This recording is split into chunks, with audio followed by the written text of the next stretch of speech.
This is 4.2 trigonomic functions and the unit circle. All right, let's look at these two diagrams here and what these say from your textbook. I want you to imagine that you have a real number line and it is now vertical to the, or perpendicular to the x-axis on your circle here, and that you take that number line and you bend it and wrap it around the circle. With the positive numbers corresponding to counterclockwise movement, and of course then the numbers over here corresponding to clockwise movement, and those would be your negative numbers. As the number line is wrapped around, you notice the little hash marks on your circle. For every point that you get, you have this XY ordered pair. Even this point right here on the circle, because it's a unit circle, we know the radius length is 1, then that ordered pair would be at 1, 0. If we went all the way up here wrapping around, our ordered pair would be at 0, 1. And over here on the left, we would be at negative 1, 0. And down here at the bottom, we would be back again at 0 and now negative 1. And it would just continue. But every point along this circle would have an XY ordered pair attached to it. We're going to talk about the values of those ordered pairs. Next, I want to talk a little bit about the reciprocal relationships of our trigonomic functions. And I'm going to create a chart down here that's a little different than the one above. I don't care which one you have. I'm going to add a little bit to mine. So I'm going to create mine by saying that I have sine, and instead of t, I use theta as my central angle. T is just the point on the circle. And I have cosine theta, and I have tan theta. And then of course I'll have their reciprocals, and for sine that would be cosecant theta, for cosine it would be secant theta, and for tan that would be cotan theta. We know a couple of things about sine. We first know that that is your y value, and so it is equal to y. And you could think of it as y over 1. Our cosine value is x. Our tan value is y over x. When you go back over here to cosecant, cosecant is the reciprocal of y over 1, so it would be 1 over y. Secant would be equal to 1 over x, and cotan would be equal to x over y. A couple other things that I want to add to this chart is that the identities for the SOHCAHTOA right triangle, that we use that. We know that sine is opposite over hypotenuse. We know that cosine is adjacent over hypotenuse, and we know that tan is opposite over adjacent. And then taking those reciprocals to the other side, if sine is opposite over hypotenuse, cosecant would be hypotenuse over opposite, secant hypotenuse over adjacent, and tan then adjacent over opposite. Just being really familiar that both of these are reciprocal concepts, and that they will be used interchangeably as we move on to try to solve for different values and angle measures on our circle. The domain and range right now I'm not going to spend a lot of time on. I want you to know that if you looked at that unit circle, that the x values would be wrapping around the circle infinite amount of time, so your x values or your cosine values would be, or your domain values would be negative to positive infinity, and your range values, if you notice, they would move from 0 to 1 at the top, to negative 1 to 0, back to negative 1. And so really right now I just want you to know that the domain of sine and cosine is negative to positive infinity, and the range of sine and cosine run from negative 1 to positive 1. That's really the thing we want to focus on. You'll see that a lot more later on when we graph, because our graphs look kind of like this, and they of course continue the other direction. And the top of this graph is at 1, and the bottom of this base graph is at negative 1. And of course then our domain would go out and continue on forever. So that gives you a little bit better visual graph. That's taking the unit circle and actually putting it on a graph.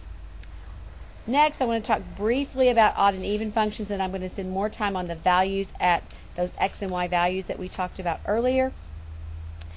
Here, the big thing is that you need to know that cosine and its reciprocal secant are even functions, and sine, cosecant, tangent, and cotangent. So sine and tan are odd functions, and their reciprocal identities are as well. And that just means that if cosine is positive to begin with, the angle is positive. If you move, if you take a value that is the opposite of that, a negative of that, that the cosine value would still be positive. And we'll take a little bit of a look at that. I could kind of briefly show you. If I have cosine up here and it's a positive value, if I move the opposite direction, because cosine is my x, it would still be positive. If cosine were on this side negative, but I move the opposite, so I rotated to here, if I move the opposite direction and I rotated to here, then cosine would also be negative in the third quadrant. So they would be the same no matter the rotation. With sine, that would be opposite. So this is your cosine and your secant. For sine, for all the others, what would happen if you were here? Sine is positive, but if you moved in the same rotation the other direction, the sine value would be negative. So it would be the negative of sine t. So there's just a little brief things, but just knowing this is important. It will come up from time to time.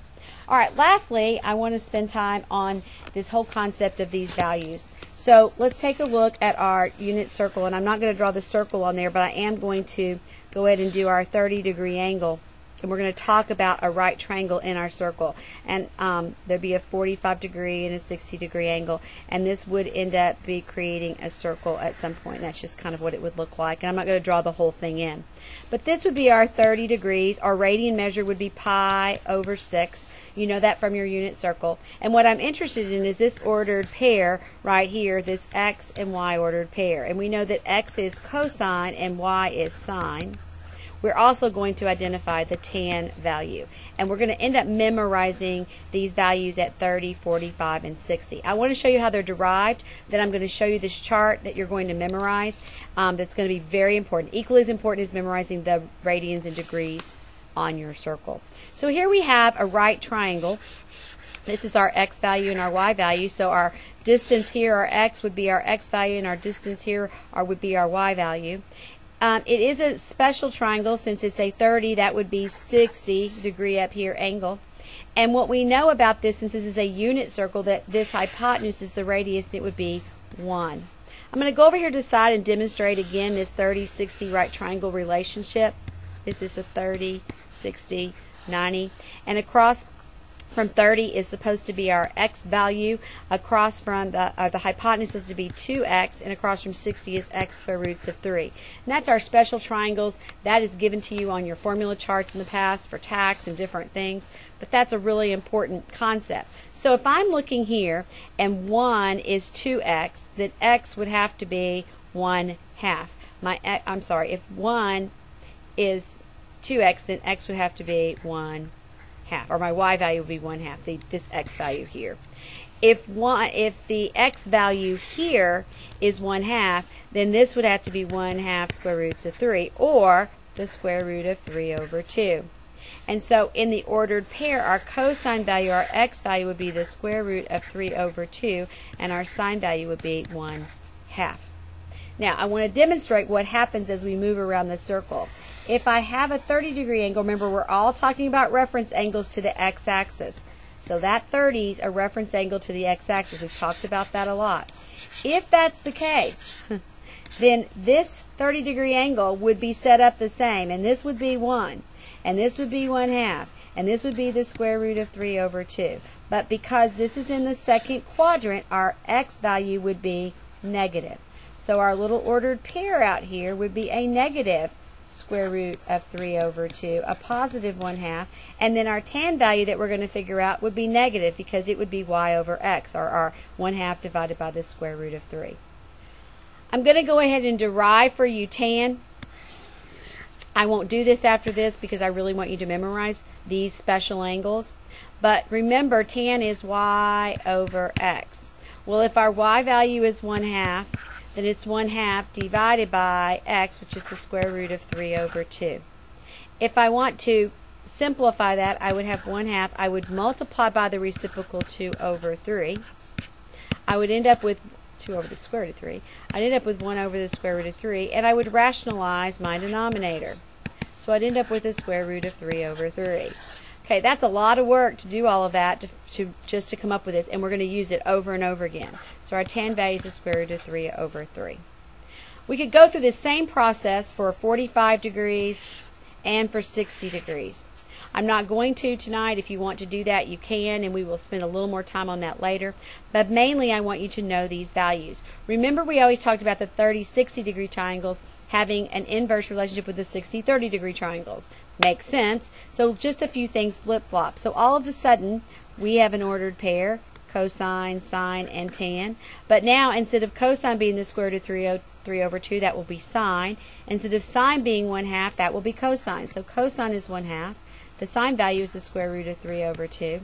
And our tan value, after it's rationalized, becomes the square root of 3. And you will just need to memorize that.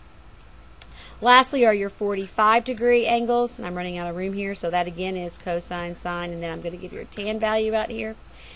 This is a 45-45. Both the legs are the same, so that would be the square root of 2 over 2, the square root of 2 over 2. And if you divide a number by itself, it becomes 1.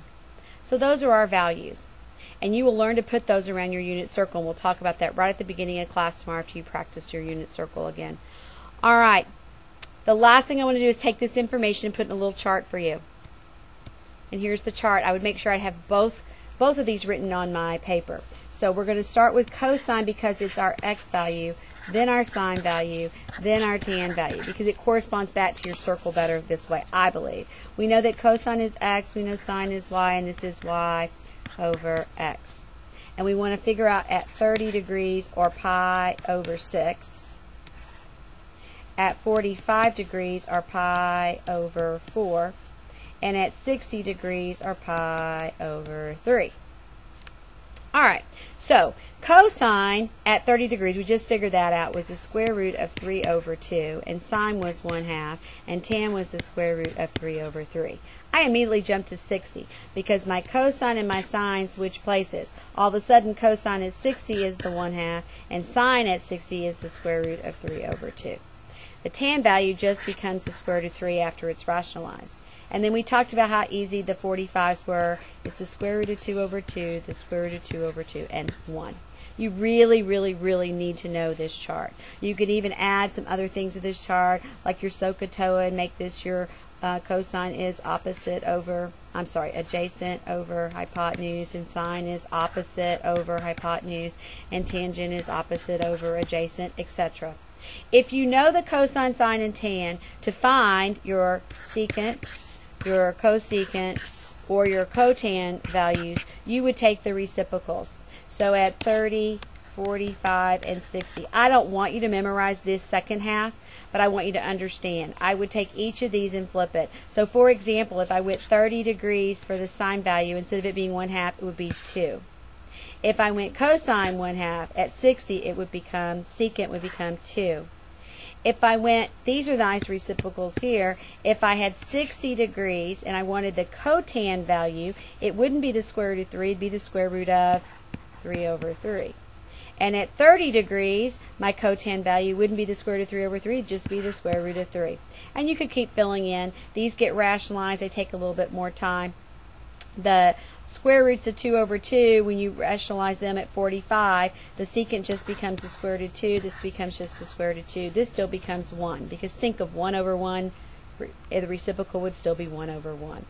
These are the two that take a little bit more effort. When you take the square, you flip this, you get 2 over the square root of 3, you rationalize the numerator and denominator, or the denominator, and you get 2 square roots of 3 over 3, 2 square roots of 3 over 3. And the same thing here, you get 2 square roots of 3 over 3. Alright, I really don't need you to memorize the bottom half. I really do need you to memorize the top half. We're going to talk about this tomorrow. You're going to use these over and over and over again. And that's really the crux of it. I would write this down. I would go back and maybe listen to this a second time and try to understand it. In class tomorrow, we're going to utilize these values in solving some problems. Alright. Hope you have an excellent night, and I'll see you tomorrow, Bearcats.